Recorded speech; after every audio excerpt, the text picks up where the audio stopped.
Namaste, Uzbekistan. Hello, Uzbekistan, and Salom, Uzbekistan.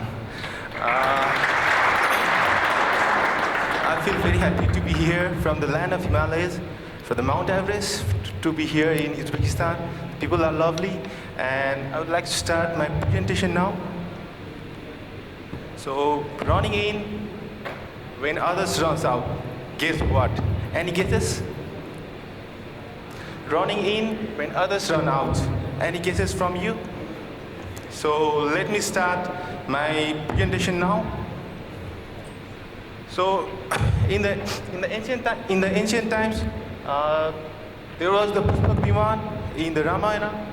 It was around 7,600 BC, and the aircraft speed was 300 km per hour. It was in the ancient times in the Nepalese Hindu culture. And then Leonardo designed the mechanical device, including parachutes, and studied the flight of the birds as well as their structures. So then, here comes, next slide, Wright brothers era. So the first flight was on 1903, December 17, by the Wright brothers, and the aircraft name was Flyer at Kitty Hawk, North Carolina. Then the evolution of planes over time during the World War I and II, and after that the development of aircraft has been up to 747 and then A380 in the commercial jet.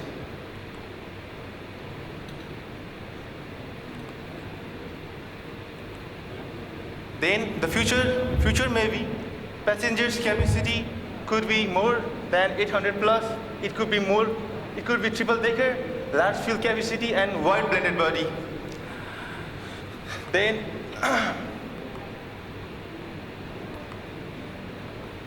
so the growth of aviation, we can see these pictures. It is from the satellite, and the yellow blink, these all are the aircrafts blinking at the sky. So we can imagine that the growth of aviation is very high in the upcoming days.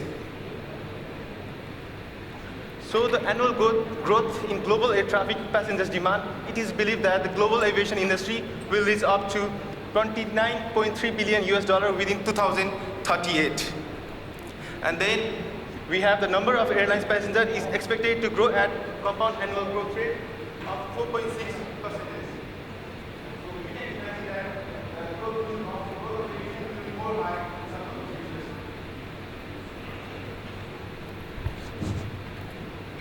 And yes, the airlines require 40,000 new aircraft over the next 20 years, valued up to $7 trillion. And then every safe flights begins and ends at the airport. Here we can see the national carrier, Nepal Airlines from Nepal, from the land of Himalayas. And yes, more aircraft movement equals to various challenges ahead. And here it comes, airport emergencies. So for the airport emergencies,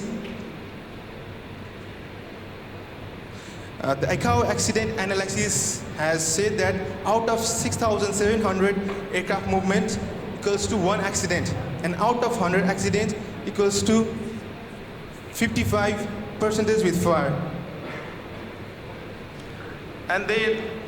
And then 75% of aircraft accident on the vicinity of the airport. And here's the data. During the landing, there is 47.50% accident. And then during takeoff, 14.50. And then after repair, ground run, 3.55%. And then ground movement, 9.50%. These are the ICAO accident analysis. And in case of emergency situations at the airports, can the traveling aircraft passengers trust us and have faith in our abilities to save them in case of need? Because the millions of passengers, they travel through the airports, and maybe sometimes there may happen some emergency cases too. And how well are we prepared during airport emergencies? Mass casualty, a lot of passengers there, and then difficult to rescue passengers, wide blended body, less exit doors, and then double-decker. It could be double-decker, or maybe in the future it could be triple-decker. and large quantity of fuel, longer fire, and explosions. So they are we conscious for our responsibilities, just like past statistics have indicated that majority of the aircraft accidents occurs on the vicinity of the airports. Need to be fully prepared to handle such aircraft emergencies. And then behind the scene at the airport, there are always the aviation rescue and firefighters, always prepare for the emergency, but we never want to see any emergencies because we always pray for the safe flight at the airports. So aviation rescue and firefighting service doesn't generate huge money to the airport management because they have to, give much more money to the aviation rescue and firefighters. And then, but does cost a lot for live fire trainings, vehicle maintenance, and expensive equipments. We have to buy all the firefighting equipments according to the International Civil Aviation Organization's recommendation. Then adapting new technology costs a lot of money. Just like this, we can do the classroom study, just like the tabletop exercise, and then we can have aviation know-how from the classroom, just like the aircraft familiarization, airport familiarization, and then tabletop exercise at the classroom, and it is very expensive things. Then training equals to more expenses, but you will be more confident. So we are doing the trainings there in the A320 mock-up. I'm there doing the trainings over the fuselage of the aircraft. But still risking our own life to save others' life. It is one of the respectful job in the whole world. Then it was the crash in Kathmandu last time, the US-Bangla crash from Bangladesh to Kathmandu airport.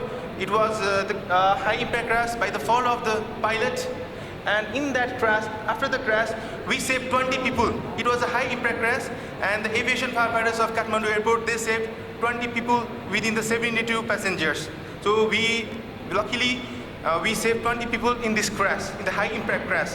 Then after the crash of US-Bangla Kathmandu airport, my airport's general manager, he's the CEO of airport, he came to the airports in our fire stations with bundle of juice, and we even don't know that. It's just like it was a motivation for all the aviation firefighters coming to the fire station and giving a juice to them. It was a very good motivation to all these guys. So all we need is motivation, because we risk our life to save all the passengers in case of emergency situations. And yes, positive change starts with you and me. So I would like to request you all to respect all the aviation firefighters at the airports. And yes, as aviation firefighters, our proudest moment is to save lives. Even a single life, if you can save, it will be our proudest moment for all of us. And yes, running in, my topic was running in when others runs out. Yes, running in when others run out. Guess what? It's the aviation firefighter. In the picture, you can see the aviation firefighter is in the door in the fuselage, and the passengers are coming out, and we always interest at the aircraft during emergency. So running in when others run out, guess what? It's the aviation firefighter, one of the respectful job in the whole world. Try to give love, care, and respect to the aviation firefighters. Thank you so much for listening me. I'm from Nepal, Civil Aviation Authority of Nepal, and I'm an aviation firefighter and working as a country coordinator for Aircraft Rescue and Firefighting Working Group, United States for Nepal. And thank you, and I would like to request you all to visit Nepal. In 2020, we are having Visit Nepal 2020 as a tourism year this year. So I would like to request you all to visit Nepal and to see the mountains, especially the Mount Everest, the top peak of the world. I would like to invite you all to visit my country. We are a small nation, but we have a big heart, hospitality, just like the Uzbekistan, and the same places. So I'd like to invite you all to see the Mount Everest and the land of Buddha. So thank you so much for listening me. Thank you so much.